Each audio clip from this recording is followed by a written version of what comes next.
Hi, everybody. Welcome to today's show, the Phil Mathers Show, where we discuss current events, stuff the mainstream media does not want you to know.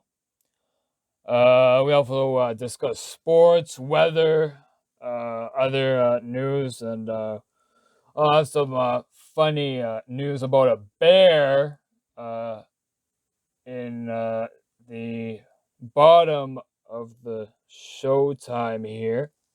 But first, here we look at a report that's quite disturbing. This is from Infowars.com.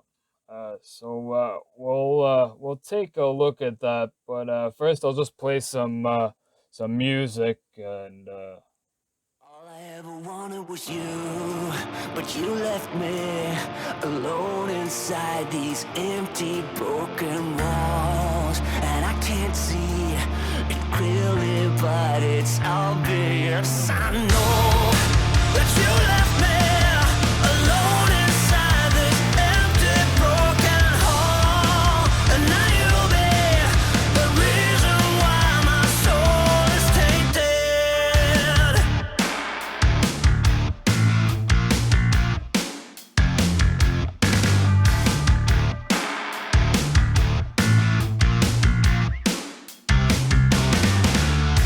Somebody help me, 'cause I'm feeling trapped and I don't know what to do.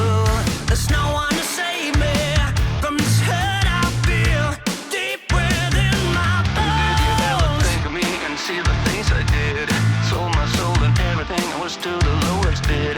Crawled into your poison dome, yet every single time you got into my mind, you got into my mind. But all I ever wanted was you. But you left me alone inside these empty, broken walls. And I can't see it clearly, but it's obvious. I know that you left me alone inside this empty, broken hall.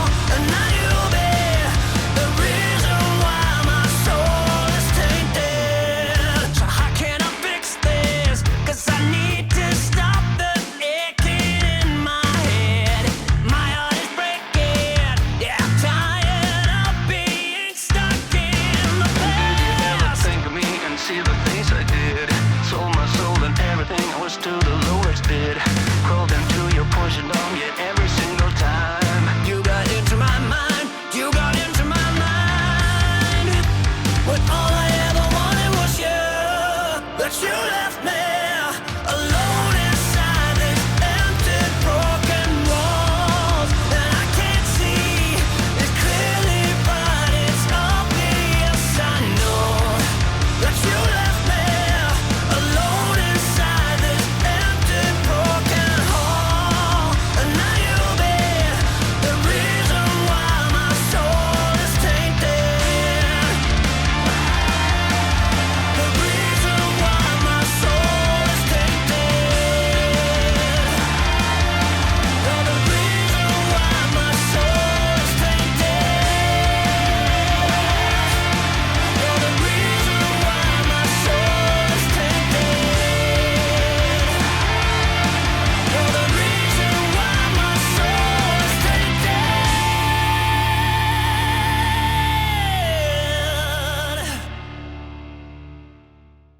And that's a song called Tainted by Red Revision. And it's available on Epidemic Sounds. Okay. Like I was saying before the break, yes, so the U.S. Army directs commands to prep for mandatory COVID shots for troops. Wow, this is bombshell information bombshell right here. Uh, Basically, they're gonna inject this Frankenshot into soldiers tasked with defending the country, the United States.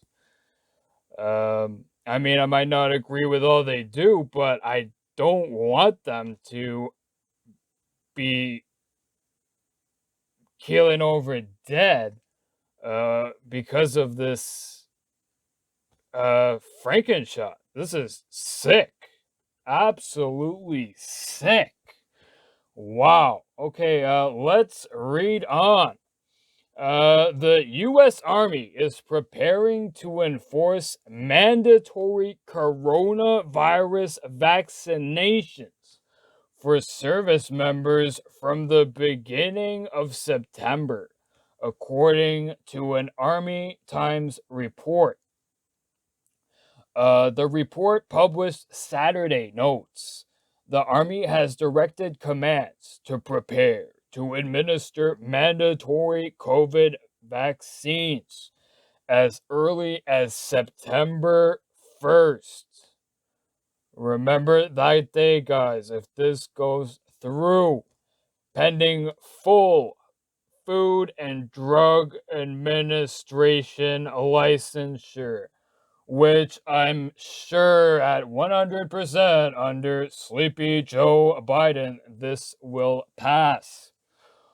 Very scary stuff.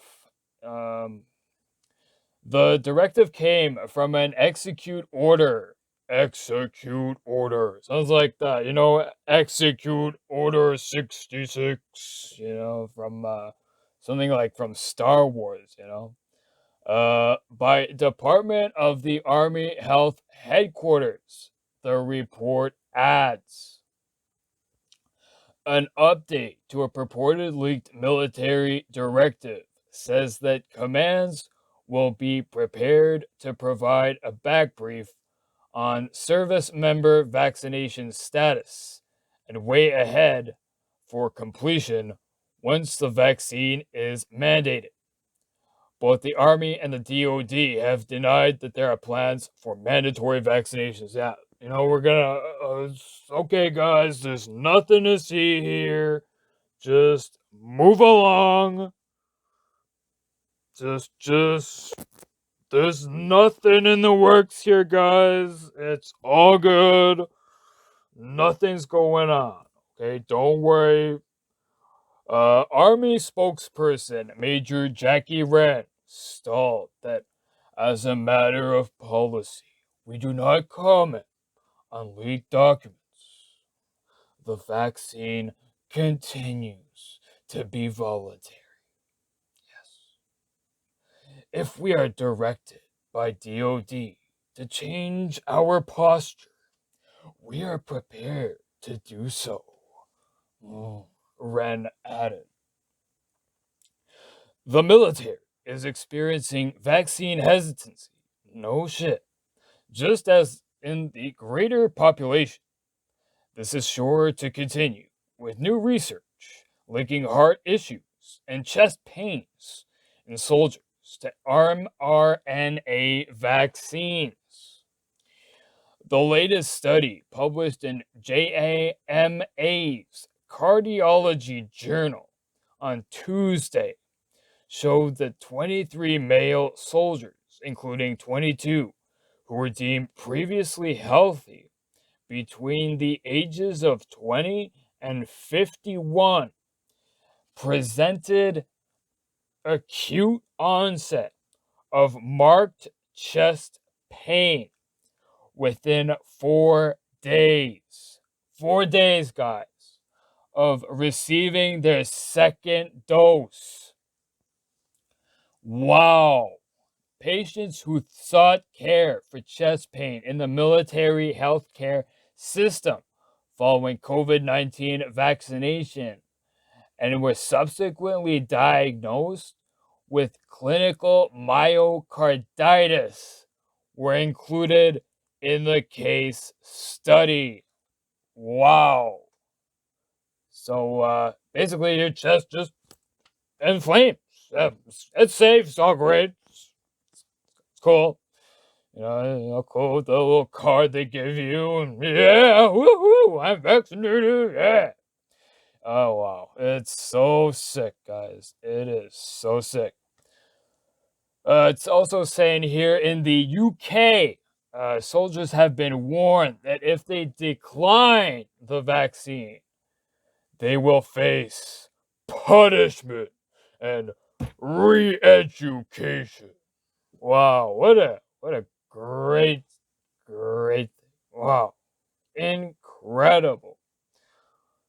So, the UK soldier says, sorry, but I don't want the vaccine. Oh, you don't want it? Well, that won't pass. I will have to send you to punishment and re-education. You nasty, nasty boy. Wow. Incredible. Wow.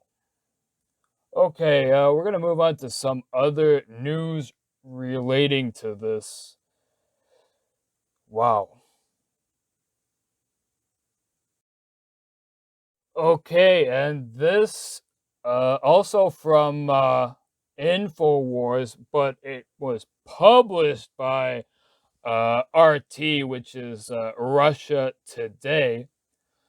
So it says here Pfizer vaccine losing effectiveness amid Delta variant surge. Israeli Health Ministry says as it mulls third shot and new restrictions.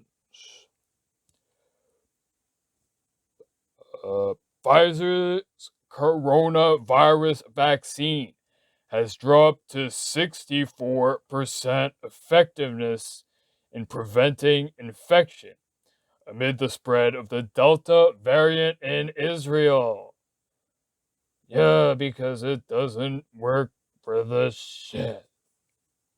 The health ministry said as officials consider the need for booster shots, that vaccinate every year, and new restrictions. The vaccine fell to 64% effectiveness in preventing symptomatic infection over the last month, the health ministry reported on Monday, noting that the decrease coincided with a rapid spread of the more contagious Delta variant across Israel. However, health officials said the Pfizer shot still offers strong protection against severe illness and hospitalization, reporting 93% efficacy. Yeah. Well, the ministry did not give the previous figures in its statement. A report published in May said the Pfizer vaccine was 97% effective against severe illness after 2 doses. In March, private Israeli researchers also found the immunization to be 91.2% effective against any level of symptomatic infection. Wow. The new data comes amid a small surge across Israel, where the number of active cases hit 2,766 on Monday, after 369 new infections, with the Delta variant believed to make up more than 90% of the overall total. As of July 4th, around 70 patients were hospitalized, half of them in serious condition, compared to 21 with severe illness on June 19th. The fast spread of the Delta variant, which was first observed in India, has prompted Health Minister Nitzan Horowitz to order 2 medical studies looking at the need for a third vaccine dose. Come on, more vaccines, guys. Booster shots every year. Yeah. More money. More death. saying they would provide vital information to policy makers. Wow. Prime Minister Naftali Bennett's office added that the studies will evaluate the efficacy of the vaccine, the rate at which it wears off over time. Nearly 60% of Israel's population of 9.3 million have received at least one dose of the Pfizer vaccine, helping to bring daily infections down from their peak of around 10,000 in January. Cases are still cropping up among the immunized. Wow, it really works pretty good. Wow. Last Friday, more than half of the new infections reported were in patients who had been vaccinated, according to YNet, underscoring the need for further study. In addition to booster shots, health officials are also mulling whether to revive some pandemic restrictions. Yes, bring back restrictions. Yeah, what's freedom? Can't have that. Most of which were lifted in March, as well as bringing them back some version of its coronavirus passport system. The Jerusalem Post reported an indoor mask mandate had previously been dropped, but was brought back in June as daily cases began to accelerate. Foreign travelers could also face additional testing and quarantine protocols in the coming weeks, though the health ministry has yet to make a decision. Wow. Wow. Oh, the whole world is gone to shit. So let's just go and read the comments here, just for fun. So Mike L01 says 64% effectiveness is better than 0%. That is why, at this point, the wide majority of COVID deaths are from unvaccinated people.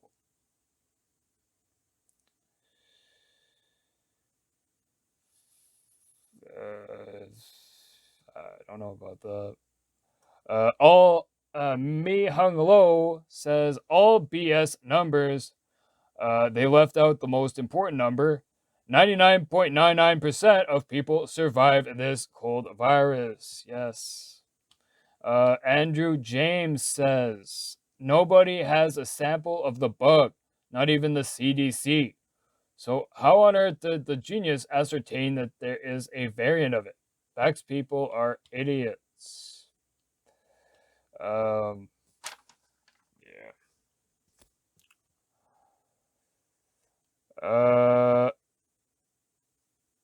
Inevitable said it never worked, like a vaccine, so they had to invent a variant. What a bunch of horse shit. That's what some people had to say. And you can make your own assumptions and answers on that. But I'll just say it's some pretty crazy stuff here. I know I ain't getting that Franken shot. No way. But I think it should be optional. If you want it, fine. Don't want it, no problem. That's the way it should be. And all the lockdowns, the restrictions, and all of it. It's so sick. Okay, let's listen to some music, and we'll come back after the break. You're listening to the Film Matters. We'll be right back.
Okay, welcome back, guys.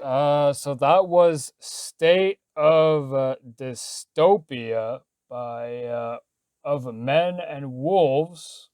Also, again, from Epidemic Sounds, if you're interested in that tune. Okay, another piece of trash from West Virginia. Uh, he's the governor. This slime ball, Jim Justice, says choosing not to take COVID vaccine is akin to entering a death lottery. Charges conservatives with not thinking right. This article from Infowars.com, available at newswars.com. So it says here, West Virginia Governor Jim Justice. Wow, what a name, eh? Justice. Yeah, wow, lots of justice in what he's saying there.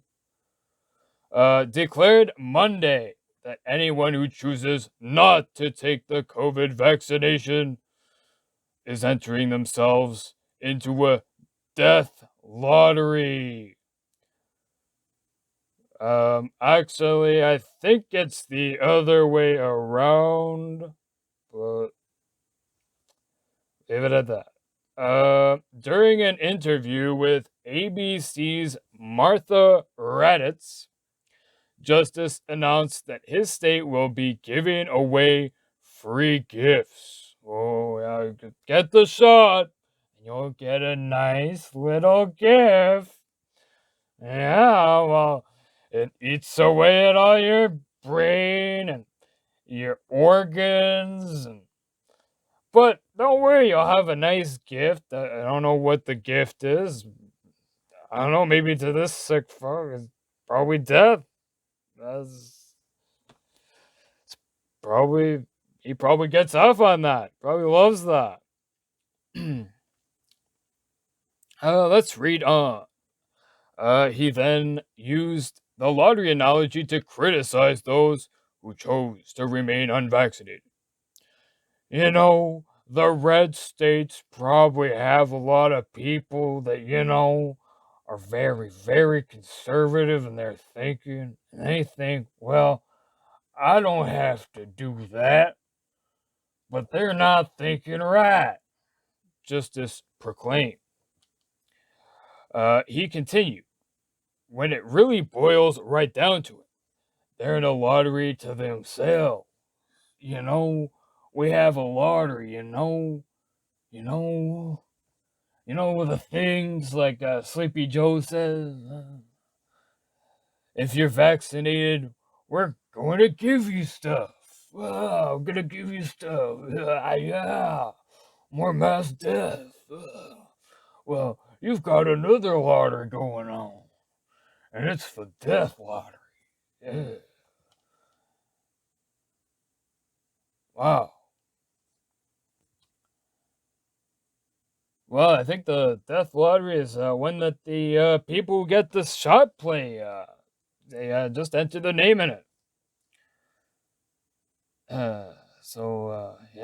Okay, let's keep reading. Other elected representatives, such as Senator Rand Paul and Congressman Thomas Massey, have made the point that there is no known benefit from the vaccine for those who have already recovered from COVID. They have charged that natural immunity is being overlooked. The misinformation on the matter that is coming from the government indiscriminately pushing vaccinations. Yes, so let's listen to what Rand Paul, the senator, I believe is from Kentucky, has to say. And unfortunately, I can't play it for some reason. But if you want to see the video of Senator Rand Paul, you can head over to newswars.com, and I will post a link to that in the description below. And you can go see it for yourself. We're going to take a short break and listen to some music and come back with some more news. You're listening to the Philip Mathers Show. Don't go away.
Okay, welcome back, guys. That song was called Eat My Freedom and Die by Par.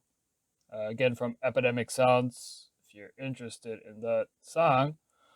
Okay, we are gonna read this sad story out of Michigan. This is from newswars.com.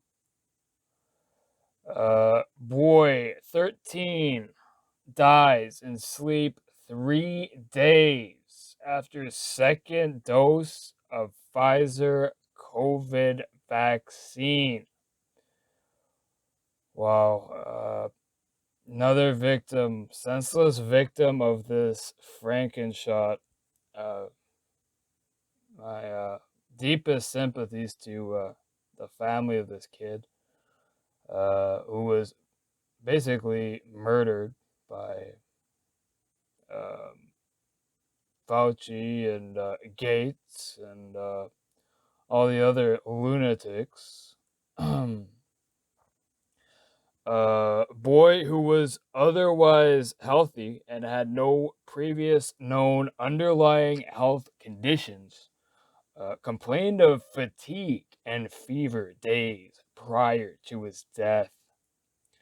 The CDC has launched an investigation after a healthy 13-year-old boy in Michigan died from a heart condition while asleep just days after receiving his second dose of Pfizer's COVID vaccine. Wow. News of Saginaw County resident Jacob Clinick's death was spread on social media late last month, with a woman posting a picture of her nephew's vaccine card to Twitter, claiming he died after his second COVID shot.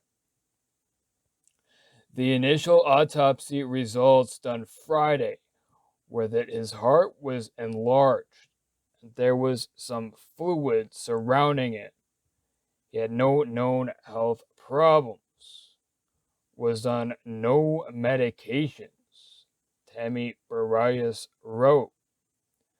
Despite the death, Baragas said she would still vaccinate her 14-year-old daughter. Oh, look at that. You know, your son dies, but what can go wrong with the girl, you know? No problem. So sick. Just mass Stockholm syndrome. Wow. Unreal. Wow. Oh, it's so sick. Wow. The vaccine card shows Clinic received his second Pfizer dose at a Walgreens clinic on June 13th.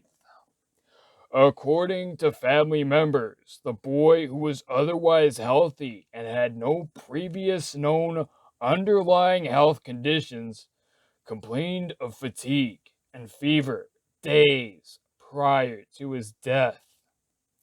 On the night of June 15th, he had a bit of a stomach ache too, but it wasn't severe enough to cause serious concern, reports Detroit Free Press. Jacob went to sleep that night and never woke up.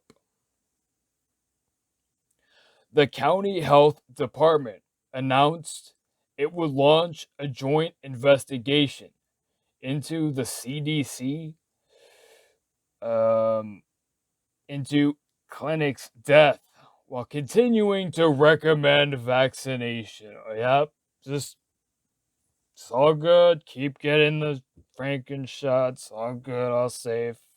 No, everybody's dying. But it's all good. So all safe. Keep taking it. Oh, it's so sick. Wow.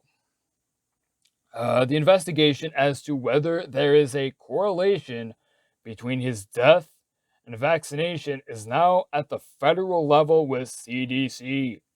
Meanwhile, the health department continues to encourage families to speak with their physicians to weigh their own risk and benefits on vaccination. Yeah, most of the doctors out there, they're sold out to these companies. You know, they'll get a shit ton of money and you'll be on a deathbed. But it's so great.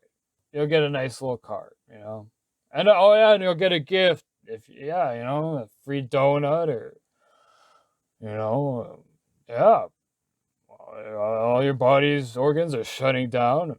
That's great. You'll have a nice little gift. Oh, it's so sick. Oh, Philippe.com reports no cause of death has been listed on clinic's death certificate as the investigation is ongoing, with a funeral home director commenting it would be weeks or months before a cause is known. The boy's funeral happened just 3 days after the CDC acknowledged a link between a high number of reports of myocarditis or heart inflammation in boys and young men vaccinated with either the Pfizer or Moderna COVID-19 vaccinations. Wow. On June 23rd, the CDC announced it had received over 1,200 reports of myocarditis or pericarditis, primarily in people aged 16 to 24 after their second dose. The CDC is currently consulting the FDA, which gave emergency use authorization to Pfizer to administer their vaccine to children aged 12 to 15 in May, in a last ditch effort to defend the experimental mRNA jab. Meanwhile, the FDA has noticeably held off on granting similar approval to Moderna for children aged 12 to 17. Wow, it's so sick. It's so sick. Wow. Okay, we got some other news here. Uh, but we're gonna just put on some music and we'll come back after this tune. Stay tuned. You're listening to the Phil Mathers Show on this 6th of July. Don't go away.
Okay, welcome back, guys. That song was called Pylons by Mochas or Mokas. Not too sure how you pronounce that. Anyways, it's from Epidemic Songs if you're interested in it. Okay, we have some more army news. This one is at Infowars.com, published by Breitbart. This, I don't know what to say other than why. This is just absolutely ridiculous.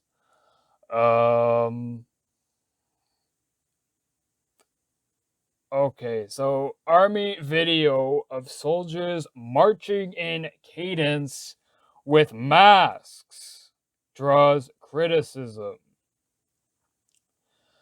U.S. Army video compilation featuring soldiers marching in cadence with masks on has sparked criticism and mocking after the service's official Twitter account posted it on Thursday. The video, tweeted July 1st, begins with a clip of soldiers in their physical training uniforms, black and gold t-shirt and shorts, but wearing masks outdoors while marching. The tweet said, "The week is almost done. Time for some step-by-step motivation. What's your favorite cadence?" Wow. Well, certainly not that one.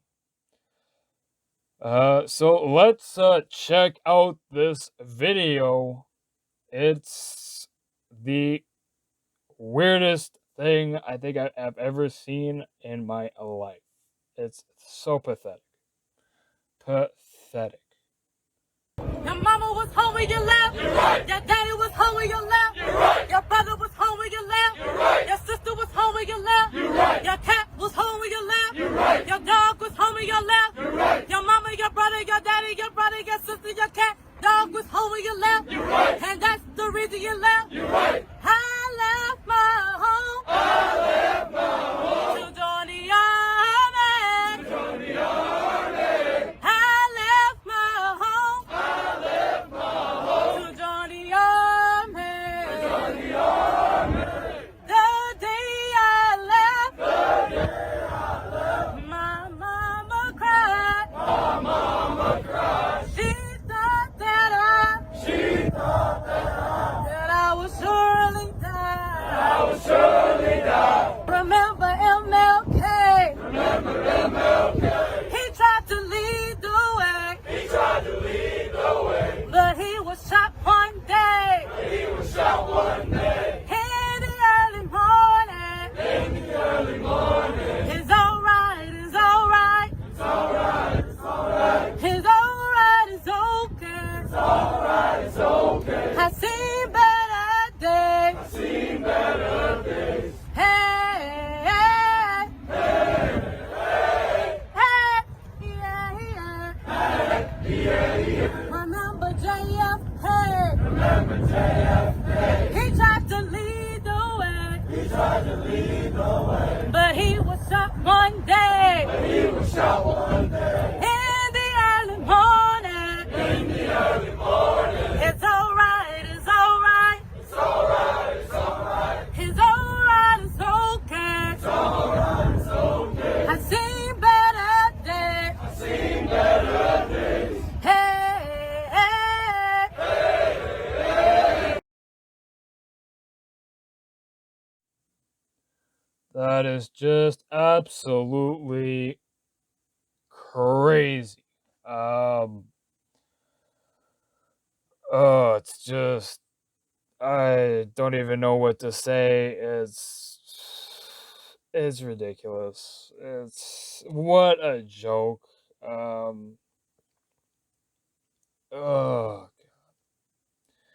Oh, the sight of soldiers in their PT uniforms marching in cadence while wearing masks prompted confusion and mocking. Columnist Tim Young tweeted, "Aren't they all vaccinated? Why are they wearing masks outside?"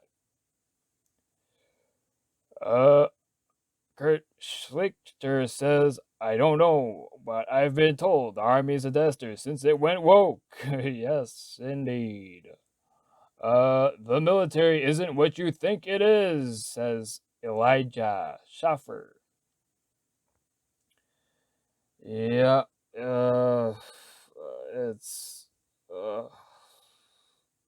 welcome to, Sleepy Joe's, military now, where you, march in step with your, face diaper. Uh, so sick. Okay, let's move on to some, sports news here.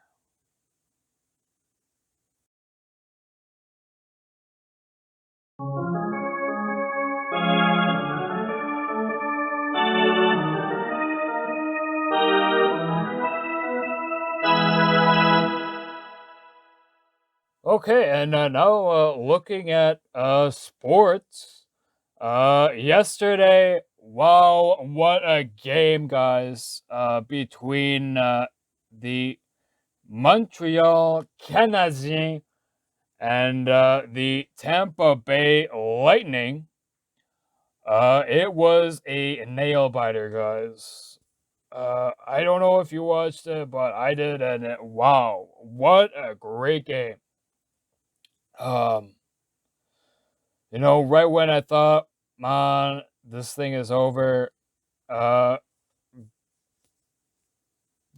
goal was scored. I don't remember by who, but it was great. We're gonna take a look at an article right now, uh, and this is from the Montreal Gazette.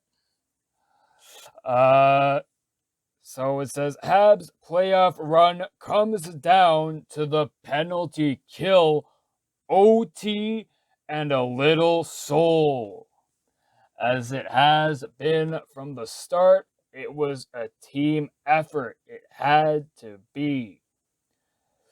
Time to cue that old disco chestnut staying alive, but make it the version recorded by my friend, the blues man Adam Karch, please, because this one calls for a little soul. Knocked down, stomped, embarrassed on home ice in Game 3, and written off as the first team since Washington in 1998 to get swept in the playoffs. The Canadiens Monday night relied on two elements that have remained constant throughout this phenomenal playoff run: the penalty kill and overtime. First, the penalty kill. When Captain Shea Weber's stick came up onto Andre Palat's mug with 1 minute and 1 second left to play in the third period, that should have been it. There was blood on the ice.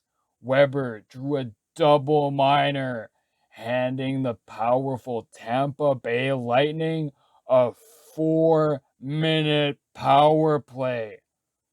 But the penalty kill, so reliable throughout the playoffs, came through.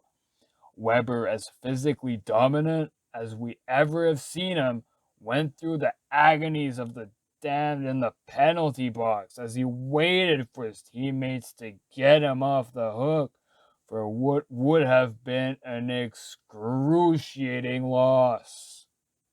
Not only did the Canadiens make it 5 for 5 on the penalty kill on that night, they generated a terrific chance at the other end on a pass from Philippe to Nick Suzuki, forcing Tampa's Andrei Vasilevsky to make the save. Less than a minute later, Josh Anderson, who has skated miles this postseason, forced a turnover, started the rush up the left wing, and found Cole Caulfield in front. Yanni Gould deflected Caulfield's shot, but the puck deflected to Anderson, who found room in the corner of the net for the OT winner, his second of the night. Delirium, with the crowd outside exploding and Canadiens immortals Guy Lafleur, Yvan Cournoyer, and Patrick Roy looking on. This resilient team celebrated having won its fourth straight elimination game after taking 3 in a row in the first round to send the Maple Leafs to the golf course. If not for some tough breaks in Game 2 when the Canadiens were the better team, they would be headed back to Tampa for Game 5. The series tied at 2 games apiece. As it is, they're back where they were in the first round, needing 3 straight wins against a very tough opponent to pull off what might rank as the most improbable upset in the history of the game, given the 3-0 deficit they faced Monday. It was pretty good. I'm not going to read the whole article, but it was a great game. Loved Romanov out there. I would have probably kept Kotkaniemi, but I'm not the coach, so that's okay. At least they won, so that's cool. Yeah, and you can go check that out. I will post that link in the description below. So yeah, and next we're just gonna play some music and maybe something with an organ, something appropriate to a sports arena. So don't go away.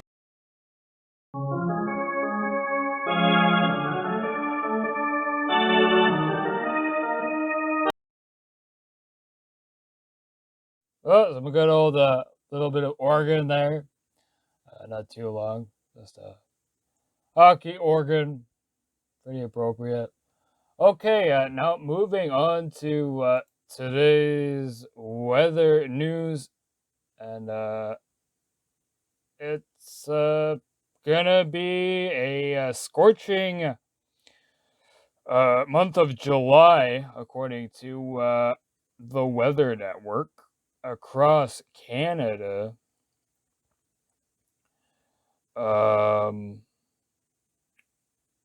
So summer started quickly across most of Canada, with many cities recording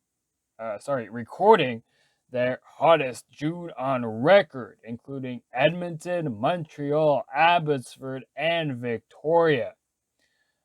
The temperatures anomaly map below shows temperatures compared to normal during the month of June, with the various shades of orange and red highlighting above normal temperatures all across southern Canada from the Atlantic to the Pacific. Meanwhile, colder than normal temperatures were found around Hudson Bay and across much of northern Canada. Is this a taste of what is to come for the rest of the summer? So far, July has actually delivered relief from the historic heat, including some autumnal weather for parts of eastern Canada. Here's the temperature anomaly map for the first 5 days of July. The various shades of blue and green highlight cooler than normal temperatures so far during July from southern Ontario to Newfoundland. During the next 5 to 7 days, we will continue to see shots of cooler weather to the eastern half of the country. Take a look at the national temperature forecast for Thursday, July 8th. High temperatures will struggle to climb out of the teens across parts of Ontario, Quebec, and Atlantic Canada.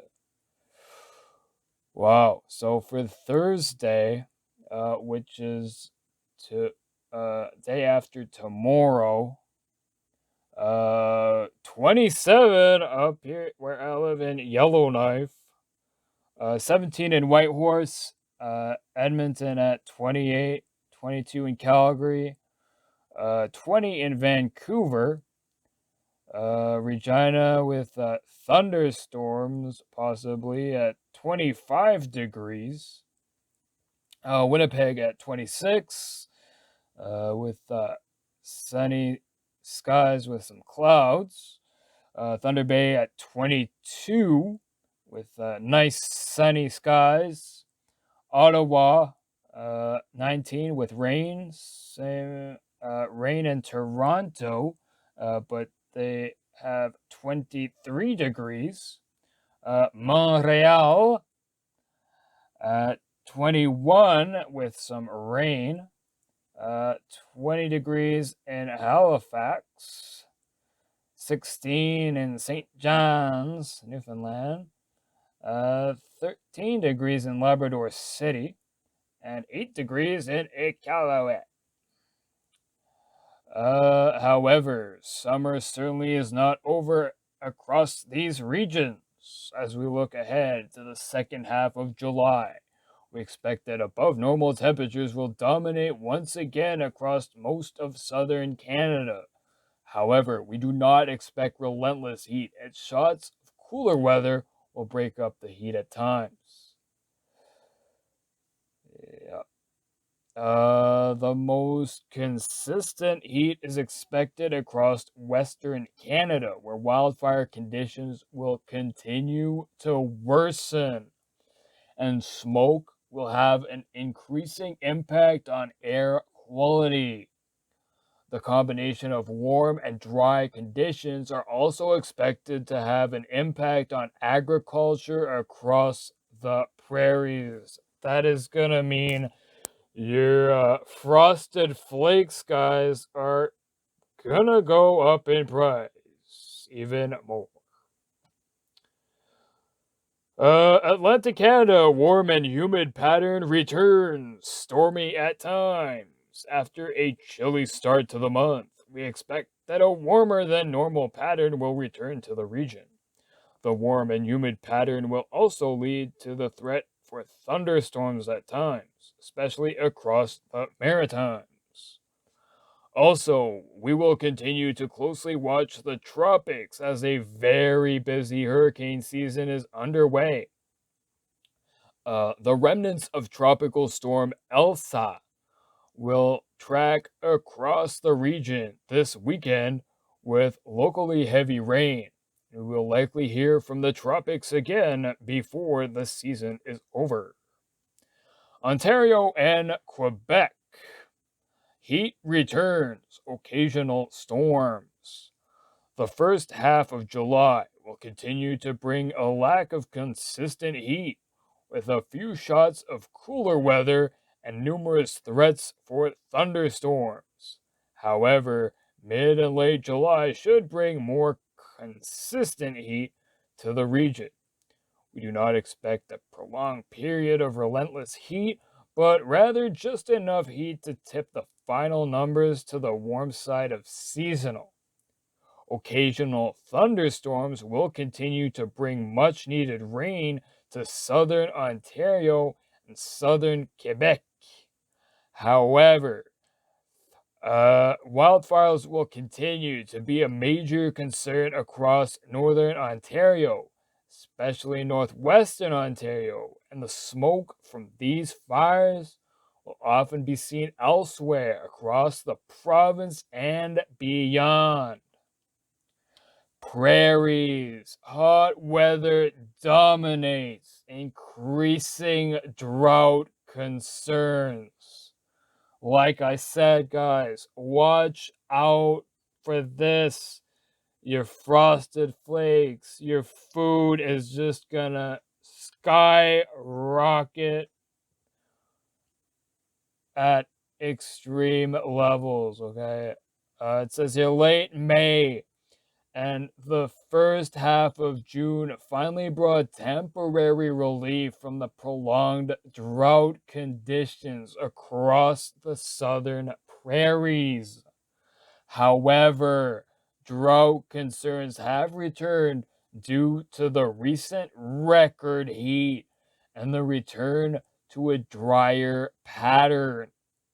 Drought concerns are expected to grow through July and into August, while thunderstorms will bring relief to parts of the region at times. Very warm and dry conditions will likely have a major impact on agriculture. Also, smoke will be a concern at times due to the BC wildfires. BC is having a hell of a time with wildfires right now. Lytton just destroyed, just like a bomb, just went off in that tiny little town. It's crazy. Northern Canada, where I'm at, near normal temperatures, smoke and wildfire concerns. After a cool June and start to July, temperatures across Nunavut will trend closer to seasonal for mid and late July. Temperatures will continue to be near seasonal or on the warm side of seasonal across the Yukon and Northwest Territories. Air quality could also be a concern at times due to the wildfires that are burning in BC. Okay, so it's not looking really good. Especially like I say, guys, the drought.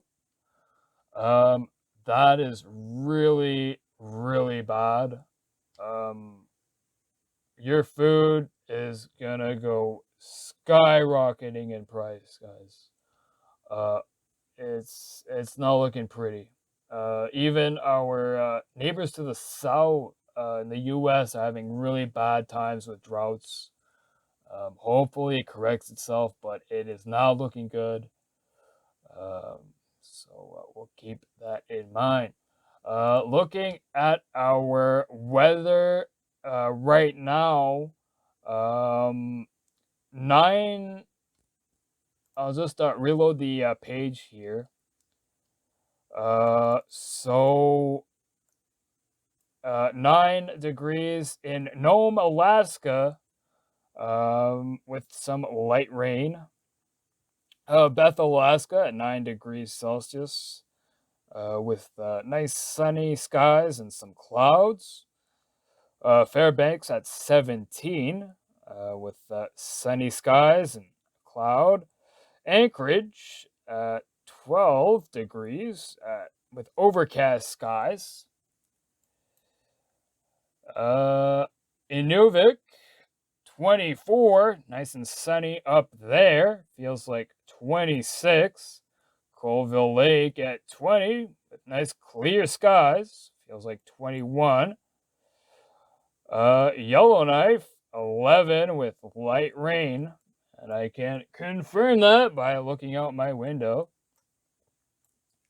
Whitehorse, 16. Petersburg, we're looking at 17. Prince Rupert at 12 degrees Celsius. Vancouver, nice sunny skies with a few clouds. Feels like 21. 21 degrees. Feels like 23. Mildred Lake, Alberta, 17 degrees Celsius. Edmonton at 16 degrees with rain. Calgary, overcast, 17 degrees. Regina, 16, partly cloudy. Winnipeg, 13, overcast. Moving up north, Baker Lake, 13 with some light rain. Feels like 11. Arviat, 14. Cambridge Bay, 7 degrees. Feels like 3, partly cloudy. Igloolik, 9 degrees. Feels like 5. Clyde River, 6 degrees, partly cloudy. Pangertung, 4 degrees, feels like -1. It's great. It's July, but it's pretty cold up there. Iqaluit, 9 degrees, feels like 6. Moving down south.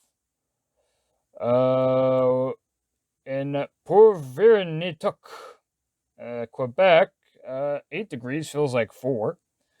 Moving down here, Sudbury at a 27 degrees, feels like 32 with partly cloudy skies. Windsor at 30 degrees, feels like 41, scorching temperatures there in Windsor. Hi to my Uncle Eric. Lac Berenguet at 19 degrees, feels like 21. Quebec at 23 degrees.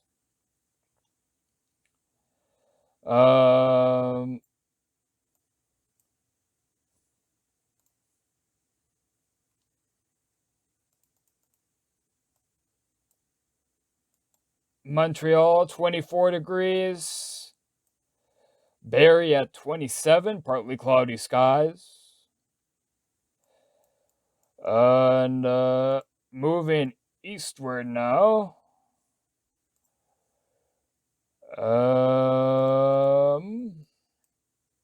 Rivière-du-Loup, 21, 21. Rimouski, 25, 25 in the Rimouski. Gaspé, 28, 28. Get to learn some French. Labrador City, 23 degrees Celsius with rain. Turner's Bight, Newfoundland, 28 degrees, feels like 33. Oof. Corner Brook, 25. St. John's, 17. Charlottetown at a nice 20 degrees. That's nice.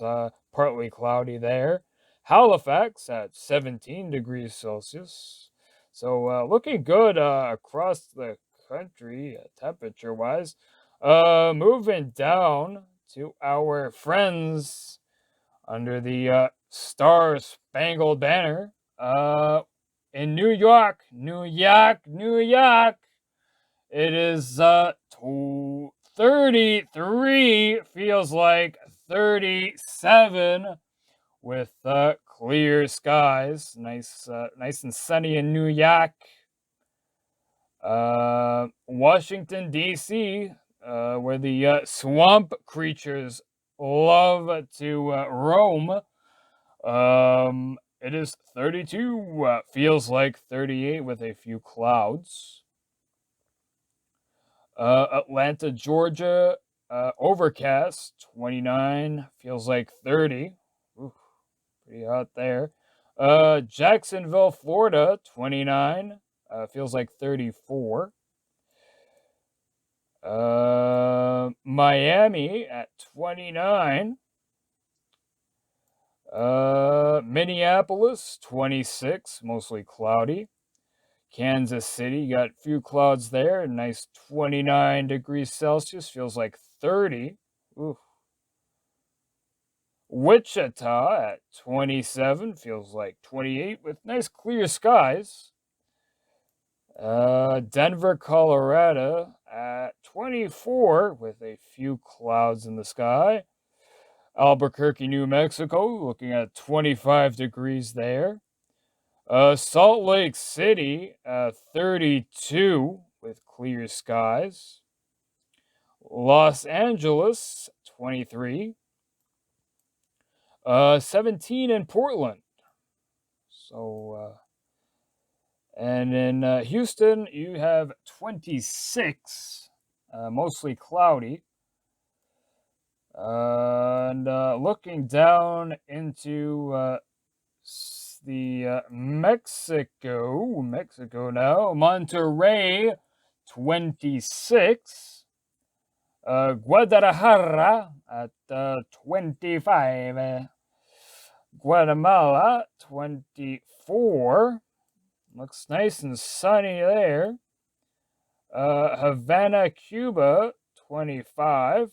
Kingston, Jamaica, you got 30 degrees. Feels like 35. Nice and sunny there. If you want to go on the beach, not my type of thing, but whatever you want to do. Maracaibo, Venezuela, 31. Feels like 37. Caracas, 31. Feels like 35. Georgetown, you got 31. Feels like 35 with some light rain showers. Moving to Ecuador and Guayaquil, you got 25. Looking nice there. Iquitos, so you got 29. Feels like 32. Lima, Peru, 20 degrees. Nice, nice there. Cusco looking nice at 18. Brasilia, Brazil, 25. Nice and sunny there.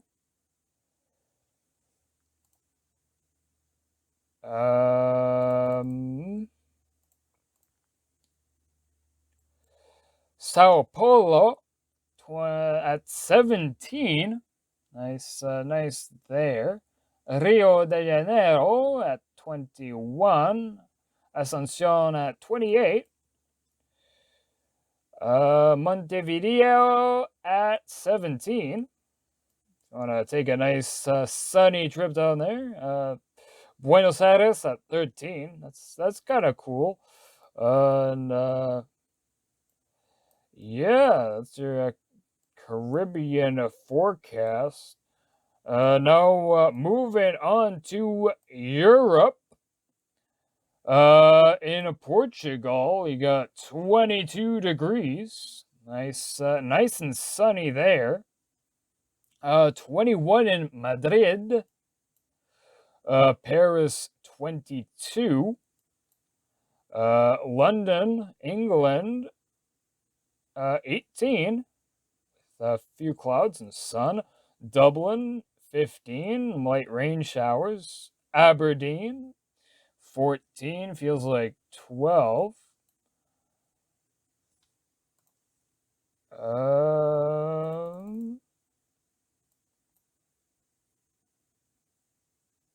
In Norway, in Bergen, it's 19 degrees Celsius. Ålesund, it's 18 degrees. Trondheim, it's 24. Tromsø, it's 23. And now looking at Oslo, it's 21. Stockholm, Sweden at 23. Nice partly cloudy skies there. Luleå is 23. Oulu is 26. Pori at 23. Tampere is 26. Helsinki at 24 degrees. And now moving down, it's 28 in Warsaw, Poland. Pretty nice there. 25 in Berlin. Frankfurt at a nice 20 degrees. Munich, 20 degrees with some rain. Budapest, 32. Nice and sunny there. 22 in Kiev. 30 degrees in Rome. 24 in Moscow. Samara at 23. Perm at 19. Yekaterinburg at 13. Nizhny Tagil at 13. Archangel at 26. Nizhny Tartovsk at 11. Novosibirsk at 17. Bratsk at 23. Irkutsk at 14 degrees. Not too warm there. Ulaanbaatar, 13 degrees. Khabarovsk at 20 degrees.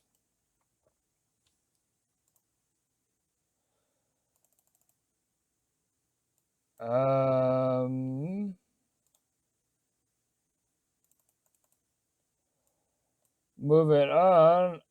In Seoul, it's 23 degrees.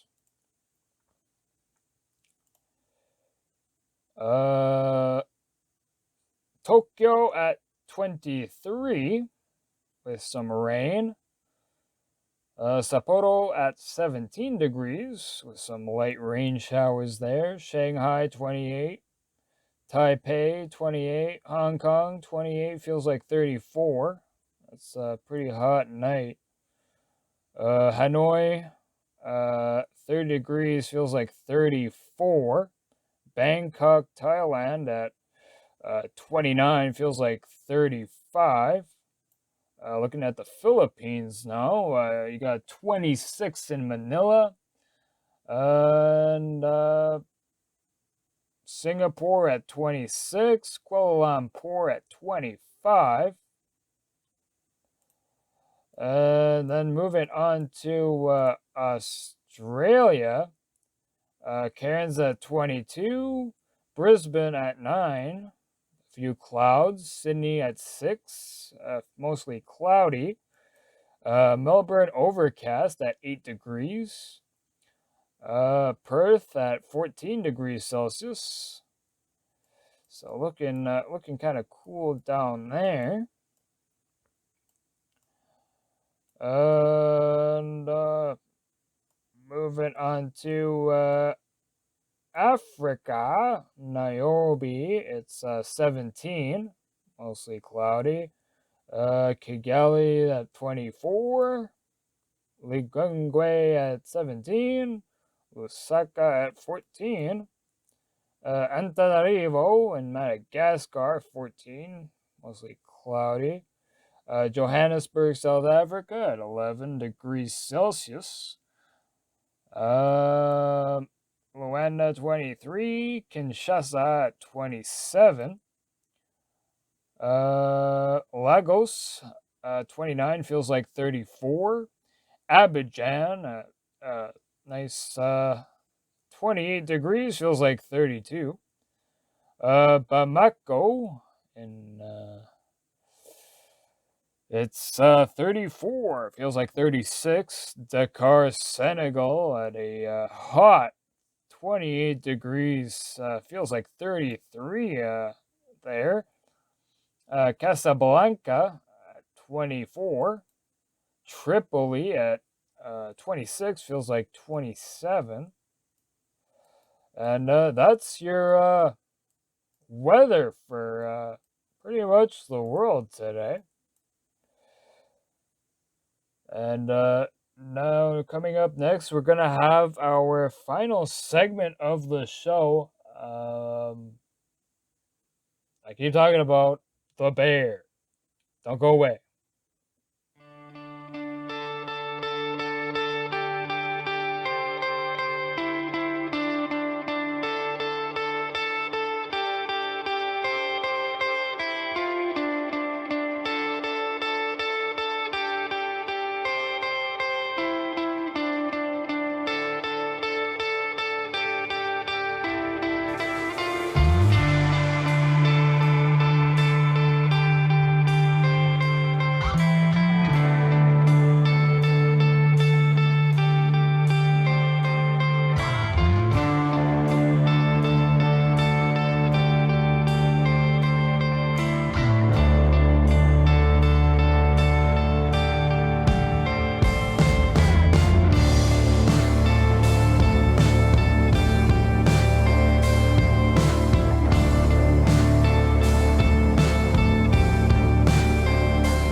Okay, and that song is called Olympus Mons by Def Lev, again from Epidemic Sounds. Okay, here's the last segment of the show.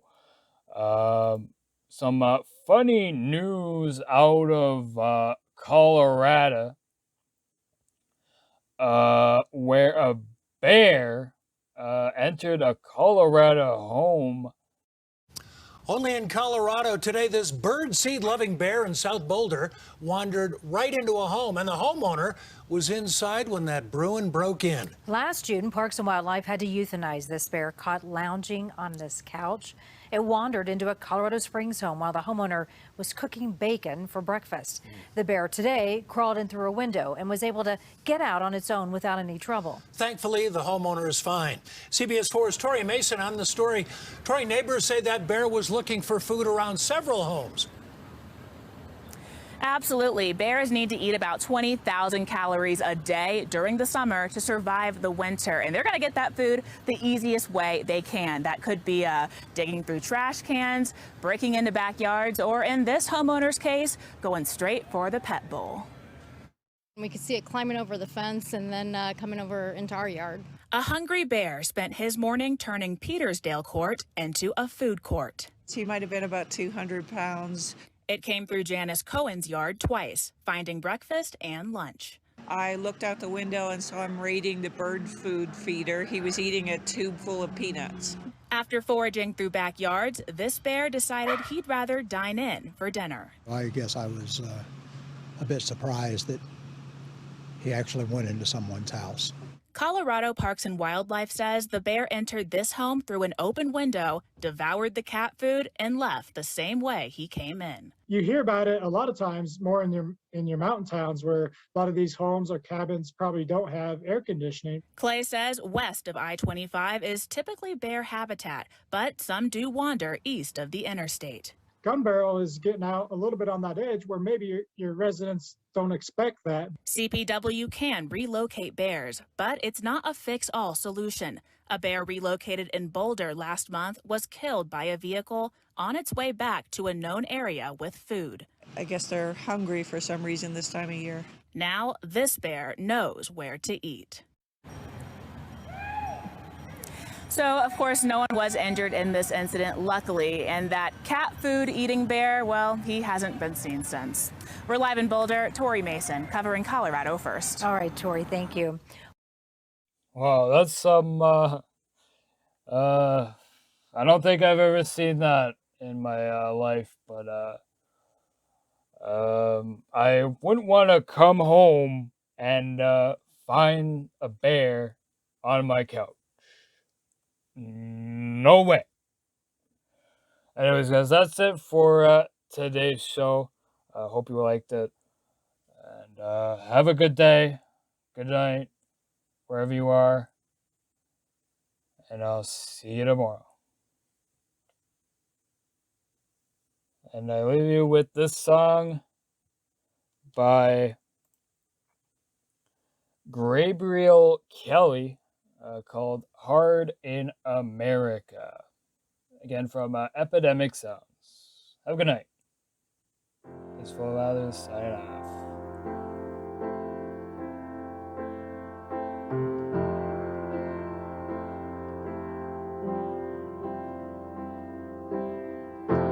It's been hard in America.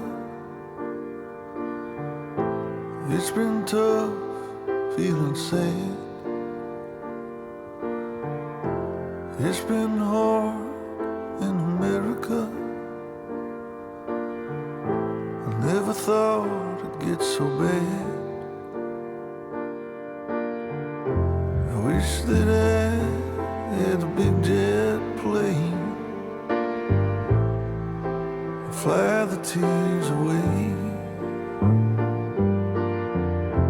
Maybe I'd find a river so wide and drift away all of the pain.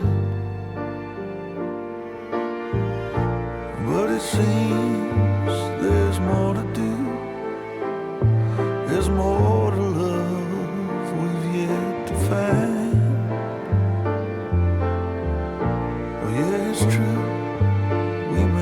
stumble through, but all we have is precious time.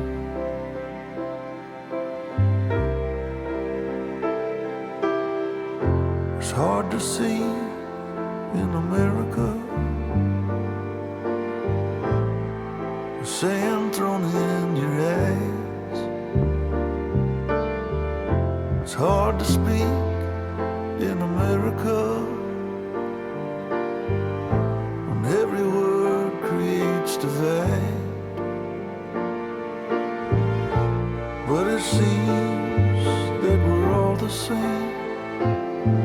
We all need love and hope, a little grace. And yeah, it's true, it's so hard to do, to find it all right here in this place.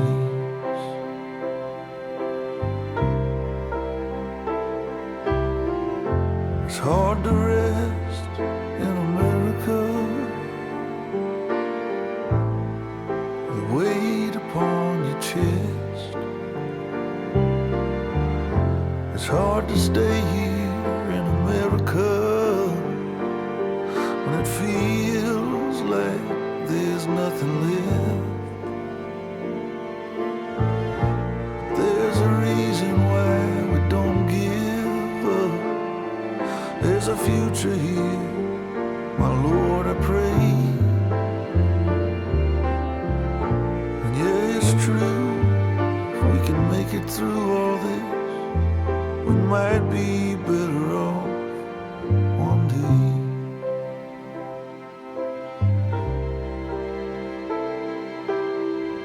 So find the light in America, in its hollow ancient haze. Try to smile in America, 'cause it matters every time.